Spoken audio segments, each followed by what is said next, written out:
Hi you guys. Okay, so we're still gonna be in our workbooks here for grade 3, and we're gonna be reading on page 8 of the workbook. As we read along, I'm gonna want you to focus on a couple of things and make sure you're following along with me. When we read our story, I want you to think about what details are going to help you picture the story in your head. So when you listen, what things make you visualize what's going on? I also want you to think about the different traits of the characters. So what are they like? Maybe what do they look like? What kind of feelings do they have? What type of person are they? Okay, those are the things I want you to focus on as we read. We're going to start on page 8. Alec and Lamirin, adapted from a Filipino fable retold by Dean S. Fansler. Long ago, a cluster of islands basked in the sun in the South China Sea. Today, these islands are known as the Philippines. Back when they were new, they had no name. Their jungles were full of fruit trees, and their glittering waters were full of fish. The islands were home to hundreds of animals and also some people. Most of the people were farmers or fishermen. They rose early to work long, hard days in their rice fields and fishing boats. Some of the animals helped the farmers. The roosters crowed to wake them up.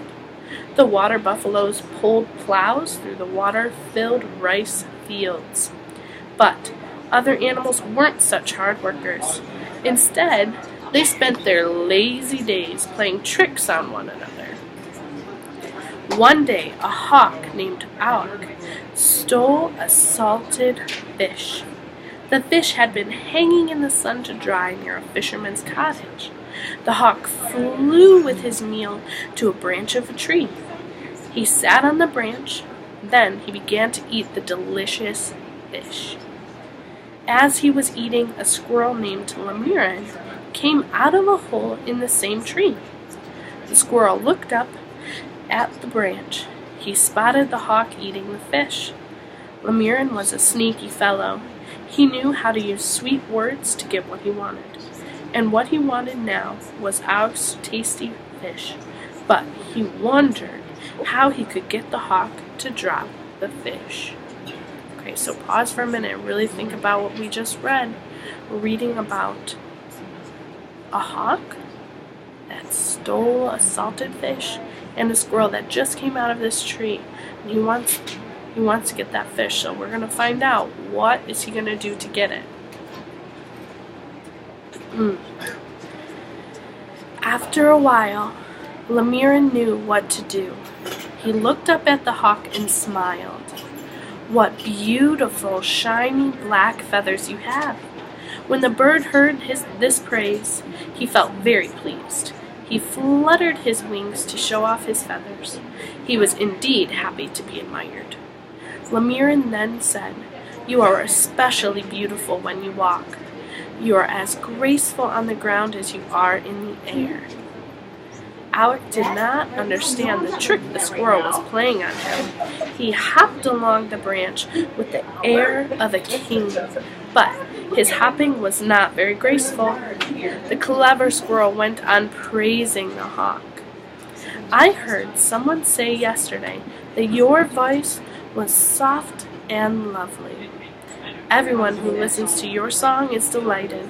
Please sing for me," said the squirrel. Alec felt prouder than ever. He opened his mouth and sang, "Auk, auk, auk." As he made his loud, ugly noises, the fish dropped and fell to the ground. Lamirin leaped on it and ran away. In a nearby stream, a heron and a water buffalo were watching. The heron lifted his long beak from the water and shook his feathered head. He said, "Alec, let me give you some advice. You shouldn't always believe what others tell you. Think for yourself." The water buffalo shook his horns as if to say, "Don't make that mistake again."